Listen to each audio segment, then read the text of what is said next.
saudara-saudari yang dikasihi oleh Tuhan, salam jumpa kembali bersama saya Pater Bonaventura SVD dari Budapest. Kita memasuki hari Minggu Prapaskah yang keempat, Minggu Letare, Minggu Sukacita.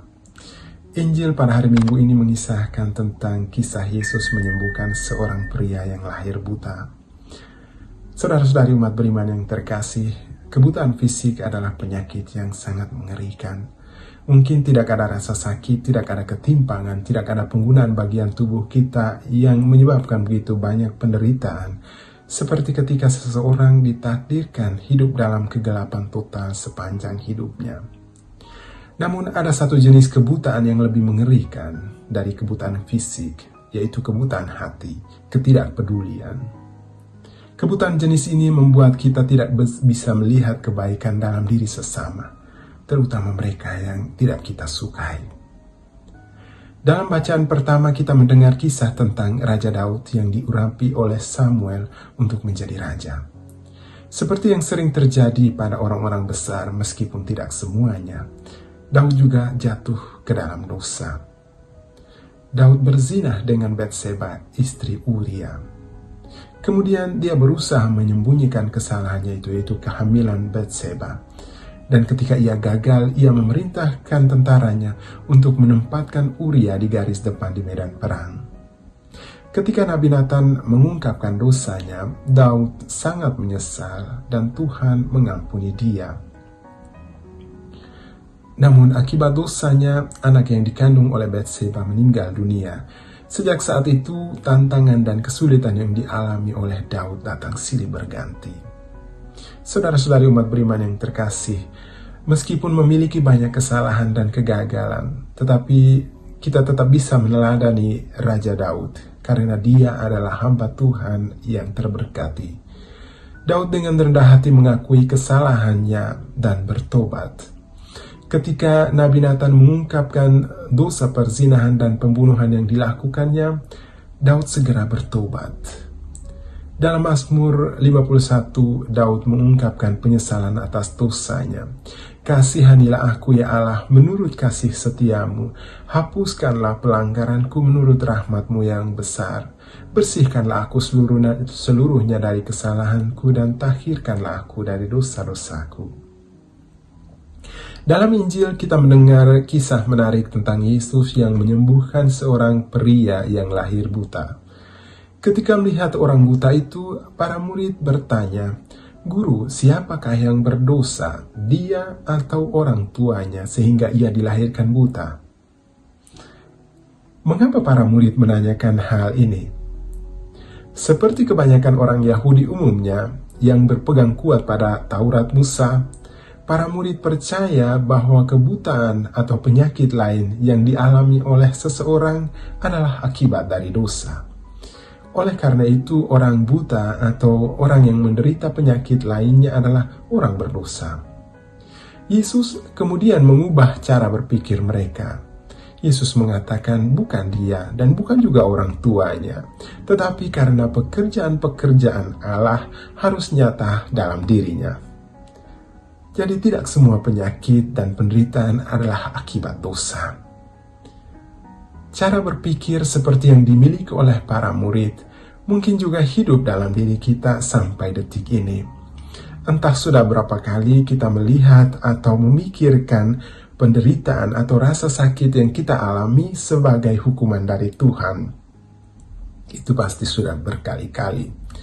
Dari jawaban yang Yesus berikan kepada murid-muridnya, kita memahami satu hal bahwa penderitaan, rasa sakit yang kita alami tidak hanya membawa hal-hal negatif ke dalam diri kita, tetapi ada sesuatu yang lebih besar lagi, yaitu melalui penderitaan dan rasa sakit itu, Tuhan mau bekerja melalui kita menunjukkan kuasa-kuasanya. Oleh karena itu, bukanlah suatu kebetulan jika Yohanes pada hari Minggu Prapaskah yang keempat ini menghadirkan sosok orang buta kepada kita. Sosok orang buta yang mengalami kebutaan sejak lahir menyadarkan kita bahwa kita juga seringkali buta atau tidak mampu melihat karya agung Tuhan yang sedang bekerja dalam diri kita, terutama ketika kita mengalami masa-masa sulit. Saudara-saudari umat beriman yang terkasih di dalam Kristus, satu hal penting yang mesti kita sadari bahwa Tuhan menciptakan kita untuk melihat. Untuk melihat semua keajaiban dan keagungannya. Tidak hanya dalam hal-hal yang menyenangkan, tetapi juga dalam rasa sakit dan penderitaan. Dan tidak semua orang mampu melihat dengan jelas kehadiran Tuhan dan karyanya, terutama di saat-saat sulit di hidup mereka. Kita membutuhkan mata fisik, tetapi juga terutama kita membutuhkan mata hati yang jernih untuk melihat Tuhan dan karya-karya agungnya di dalam diri kita. Seperti kaca jendela yang kotor yang perlu dibersihkan agar kita mampu melihat dengan jelas keindahan bunga-bunga di luar taman. Demikian pula hati kita harus selalu dibersihkan. Debu dosa sekalipun sekecil apapun tetap menodai dan mengotori hati kita. Pertobatan adalah anugerah besar yang selalu Tuhan tawarkan kepada kita untuk terus-menerus menyucikan hati kita. Tidak semua orang mampu menerima rahmat besar ini. Terkadang kita berpikir bahwa bukan kita yang membutuhkan pertobatan, melainkan orang lain. Saya pikir kita pernah mendengar sebuah kisah menarik ini. Ada sepasang suami istri yang baru pindah ke sebuah kota yang kecil. Pada suatu pagi ketika mereka sedang sarapan, mereka melihat tetangga sebelah rumah mereka sedang menjemur pakaian.